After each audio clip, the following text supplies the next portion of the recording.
Welcome back to another episode of Dogs on the Couch, where everybody's allowed to have an opinion. It does not matter if you played the game, you were watching. So you're allowed to have an opinion too. Let's hurry up and get into it. Talked about this on the episode the last episode that I recorded with the Cleveland Browns and where the direction would be headed towards this Thursday night football game. So we're fresh off of the game. Let's dive in. First of all, Browns win. I repeat, the 2-8 Cleveland Browns defeated the 8-2 Pittsburgh Steelers. Quick takeaways from the game, far as my recap. Russell Wilson struggled slightly. Some of the play calls were questionable as well, especially in the latter part of the game. They were running plays with Cordarrelle Patterson in the game, and I'm hip to him because he done played at a couple different spots. The Atlanta Falcons was one of the notable spots where he played, and they utilized him because they had run out of running backs. And he was initially like a wide receiver, special teams guy, but he's kind of like a football player, do-it-all guy. So they put him at running back, and he actually did pretty good. And he made a career for himself, like out of just being like a gadget guy. But they was running some plays with him. They put that guy on the field. He don't look nothing like from what I remember. My boy looked like Kirby from Nintendo. I don't know. He's like a sumo wrestler out there. I'm like, why y'all running this guy out to a skill position? If you looking at, he need to be on defensive line. Offensive line, one of them, talk about bruh is, golly. I wouldn't have him at no skill position. They trotting him out there and running plays trying to get him the ball. I'm like, this is crazy. What is Pittsburgh doing? Wasn't really targeting George Pickens all like that. I can understand, but sometimes you got to just dial it up for him and say, look, I don't care if he look open or whether he doesn't. Throw him the ball. It's certain guys, playmakers. I'm a firm believer in let your playmakers make plays. So George Pickens is your playmaker. Sometimes, because I believe he one of the guys that said, hey, I'm always open. So you know what? Test it out. Try it and see. You know what I'm saying? Try it and see. At some point, you got to dial it up. With that being said, even with, Russell Wilson struggling a little bit and questionable offensive calls, they still had a shot late. The reason that they had a shot late is because Jameis Winston did the Jameis Winston. Now, before I get into that, Jameis Winston played a phenomenal game, especially considering the way it was snowing, like the conditions and everything like that. Jameis Winston played a phenomenal game. Don't have the numbers off the top of my head. Let me look them up real quick while we go through this. But Jameis Winston played about as good as you could ask a quote-unquote backup quarterback to play in a Thursday night football game for a 2-8 football team in a blizzard. Like, he did it to about the best that you could ask a quarterback to do that. So kudos to Jameis Winston for putting on, a great performance. The guy was gutsy. And then here, so I have the numbers. Numbers aren't jumping off you at the board, but that just goes to show how sometimes the numbers might not necessarily tell the whole story. You got to be watching the game. That's why I credit here Dogs on the Couch. If you were watching, you're allowed to have an opinion. Jameis Winston numbers was 18, 27, 219 yards. He did throw an interception. That's what we get ready to get into. He also had a rushing touchdown. Um, so he did very good. He was very serviceable, if you will, especially considering the conditions. However, Jameis Winston did rear his ugly head at one point throughout this game, and it was in the latter part of the game. He throws an interception. I don't know. It might have been 6 minutes left to go in the game, somewhere around there, maybe a little bit less. But the Pittsburgh Steelers were not able to capitalize off of the Jameis Winston interception. And one thing we know about Jameis Winston, for every touchdown, there's an interception. For every interception, there's a touchdown. So being as though he just threw that interception and gave you a chance and you didn't capitalize, well, you probably know what's coming after that. You know what I'm saying? Touchdown is on the way. So he ends up driving them down the field. And then, you get down there, get close to the goal line, and then they ended up just handed off to Nick Chubb, who ends up scoring what would end up being the game-winning touchdown. Because Pittsburgh had a chance with a late drive. I think they started the drive with 51 seconds left, roughly. They was able to make their way down the field to maybe like the 35, between the 35 and the 40-yard line of the Browns, maybe somewhere around there. And last play was a Hail Mary, and didn't look like it was executed very well. I mean, it was snowing like crazy, so it's hard to execute that well anyway. But Browns end up knocking the ball down. Myles Garrett was phenomenal in this game.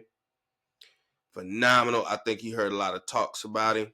You know what I'm saying? Him as well as the defense and whatnot.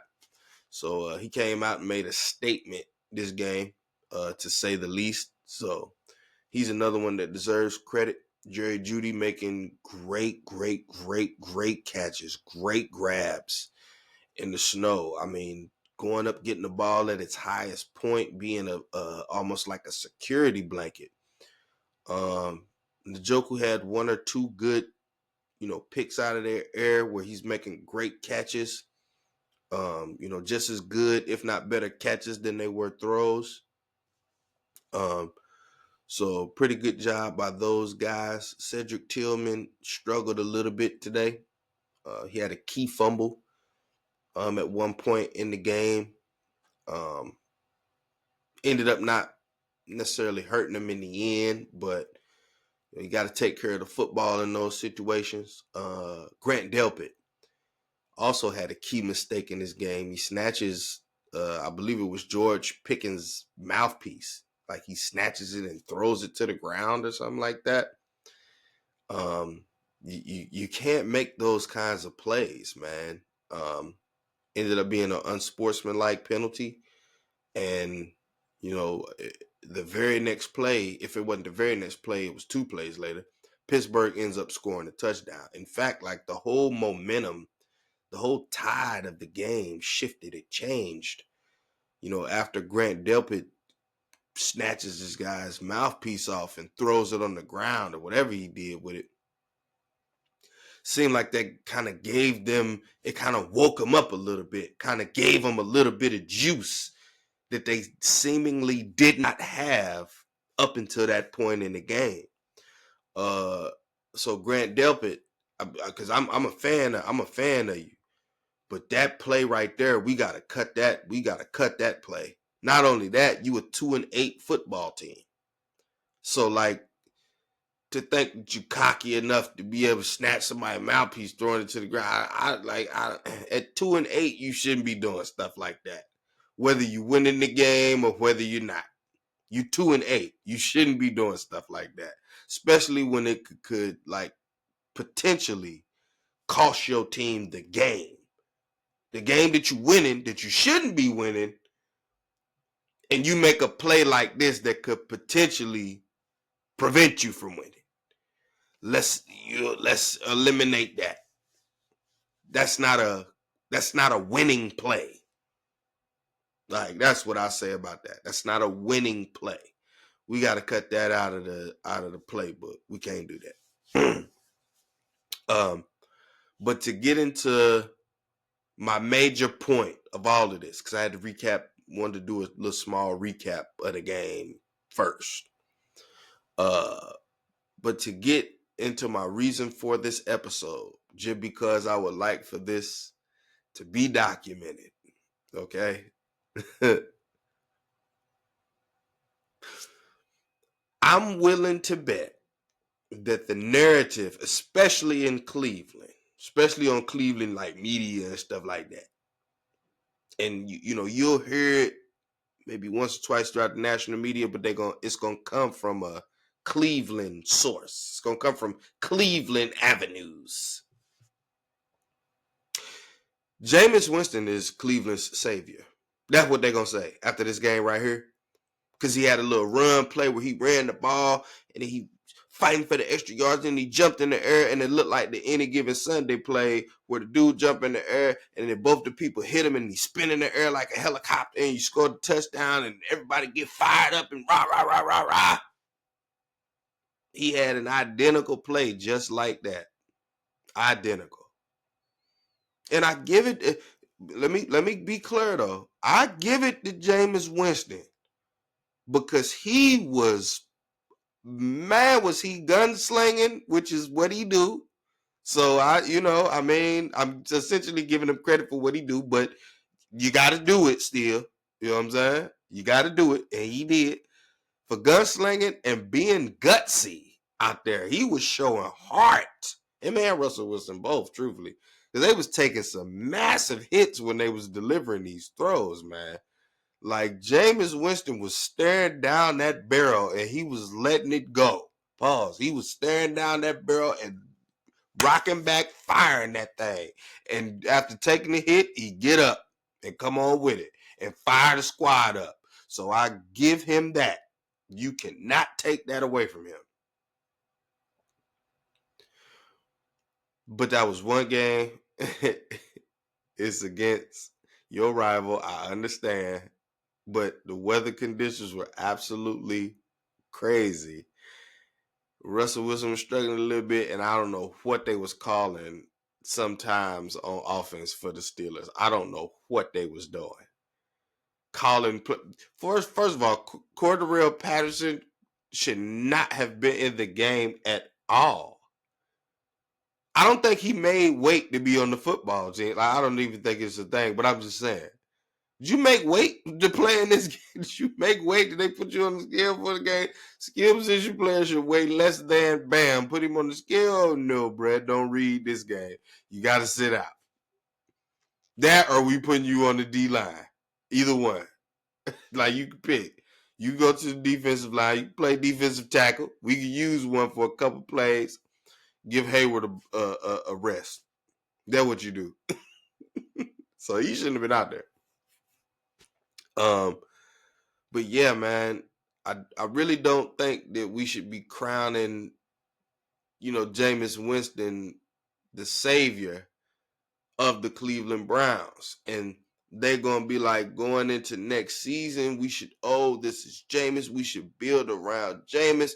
Jameis is the guy we should have had all along.